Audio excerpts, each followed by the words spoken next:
Hey everyone, welcome back with me again in this channel. On today's tutorial, I'm gonna show you how you can extract audio from a video in the CapCut PC. So if you guys want to apply an audio to your edits but extract it from a video, here's what you need to do.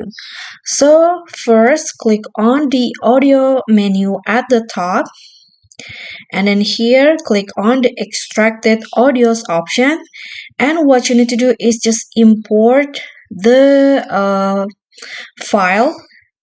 So in this case, choose the video that you want to extract its sound.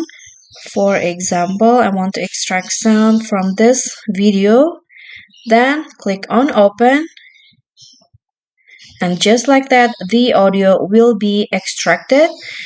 And what you need to do to add it to your track is just click on the plus icon.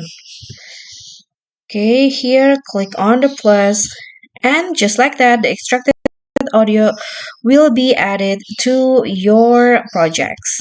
Okay, so that's all from me. Thank you so much for watching. I hope this tutorial will be helpful, so don't forget to subscribe to this channel, like this video, comment if you have any question, and also click on the thanks. Bye.